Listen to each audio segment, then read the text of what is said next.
la bonne nouvelle de la résurrection ne s'est pas tout de suite imposée dans la communauté des disciples et des personnes attachées à Jésus.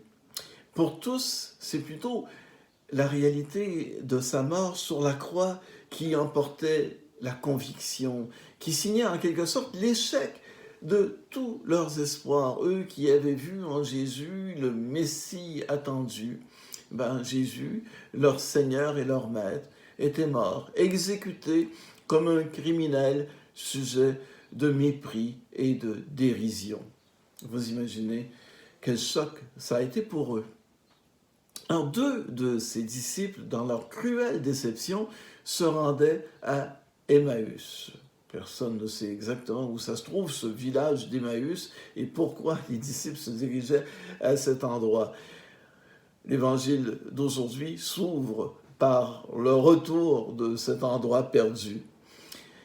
On ne saura jamais ce qu'ils allaient y faire. Mais chose certaine, la rencontre avec le ressuscité les a amenés à revenir, à retourner à Jérusalem, à retrouver la communauté des disciples. Un peu comme la semaine dernière, la rencontre avec le ressuscité a créé momentanément une division dans le groupe, une ligne de partage entre ceux qui étaient encore au vendredi saint et ceux qui étaient déjà au matin de Pâques. Alors, la semaine dernière, la majorité -1, en fait tous -1, célébraient la résurrection. Aujourd'hui, c'est la situation contraire qui nous est présentée. En bénéficiant de quelques apparitions, la communauté en arrivera bientôt à l'unanimité du témoignage. Cette unanimité, on la retrouve dans la première lecture des Actes des Apôtres, où les disciples se mettent à annoncer le Seigneur ressuscité et manifestent alors une compréhension commune, non seulement de l'événement de la Passion et de la Croix, mais aussi de toute l'histoire de la révélation depuis Abraham. En Jésus, c'est la conviction des disciples, à partir de la lumière, de la foi en la résurrection. En Jésus, toutes les Écritures se sont accomplies. Alors, c'est une affirmation qu'on retrouve justement dans la première lecture et aussi dans le passage de l'Évangile de ce dimanche. Alors, par la foi, nous aussi, comme les disciples d'Emmaüs, nous sommes revenus de toutes nos fuites. Retour à nous-mêmes, retour à Dieu, retour aussi à la communauté humaine. Ce grand retournement, c'est celui de l'amour, celui de la vérité, celui de la vie. Que produit la foi en nous, sinon détourner notre cœur de tous ces Emmaüs, de toutes les voies sans issue vers lesquelles nous risquerions de nous diriger? Que produit notre foi, sinon justement diriger notre cœur vers ce qui seul peut le combler? De manière mystérieuse, nous suivons un appel de la vie qui nous guide sûrement, même s'il n'a pas toujours la clarté d'une indication de route, par exemple. La foi nous fait comprendre là où se trouve notre bien, notre bonheur, y compris dans ces multiples choix que nous avons à faire au cours de nos vies. La foi se conjugue avec la liberté. Elle ouvre notre liberté constamment et nous délivre de tous nos enfermements.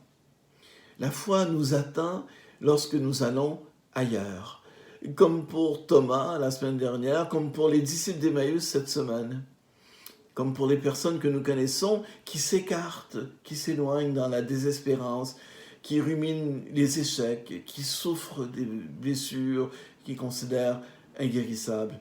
Pour toutes ces personnes, le ressuscité est là, il est en attente. La rencontre, longtemps différée, aura lieu comme un rendez-vous avec la vie véritable. C'est dans la communauté chrétienne que nous pouvons confirmer notre foi, la consolider, découvrir notre mission. Les disciples d'Emmaüs ont raconté aux autres leur expérience. Grâce à cette écoute, l'ensemble des disciples étaient peut-être mieux disposés à accueillir le ressuscité, de la même façon que le témoignage des disciples avait pu interpeller Thomas la semaine dernière. Alors, ce partage de foi, il est important, mais il n'est pas décisif. La foi reste toujours un don de Dieu. Mais le témoignage de la foi, tout comme la parole de Dieu, joue un rôle irremplaçable pour ouvrir les gens qui nous entourent, pour nous ouvrir nous-mêmes aussi, plus profondément, au don de la foi, d'approfondir cette foi. Aujourd'hui encore, comme pour les pèlerins d'Emmaüs, comme pour les disciples à Jérusalem, l'Esprit du ressuscité illumine nos cœurs pour nous faire comprendre l'Écriture, toute l'Écriture. À notre tour, nous sentirons ce feu de la parole, combien elle est vivante, et que cette parole, elle est parole de Dieu qui nous dirige vers la vie. À une époque, nous éprouvions notre communauté de foi comme étant majoritaire dans la société. La plupart des gens de nos connaissances partageaient les mêmes convictions, les mêmes valeurs. Nous étions les 10 de la semaine dernière pour dire à nos frères et sœurs de ne pas faire leur Thomas. Maintenant, nous, comme Église, nous sommes plutôt dans la situation inverse. Nous donnons, nous, notre adhésion à un message, mais ce message n'est plus pour la plupart des gens, pour plusieurs, parmi même les personnes qui nous entourent, ce n'est plus qu'une parole de sagesse, une spiritualité parmi d'autres. Nous sommes en minorité, presque marginaux.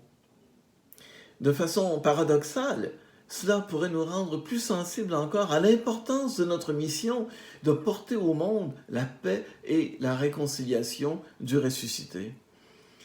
Notre témoignage est délicat, il est compliqué, mais à l'intérieur de notre rassemblement, nous avons la conviction profonde que notre foi, notre mission, eh bien, ils sont bien réels.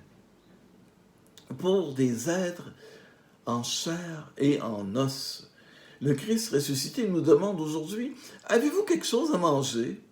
Oui, nous avons à nourrir son corps. Jésus, le ressuscité, nous demande à manger. Nous avons à nourrir son corps de ressuscité dans lequel il rassemble toute l'humanité. Communiquer la vie du ressuscité en y prenant part nous-mêmes dans l'Eucharistie, le sacrement qui nourrit notre foi et nous permet de donner à manger à nos frères et sœurs qui ont faim, qui sont en appétit de croire, même s'ils ne le savent pas.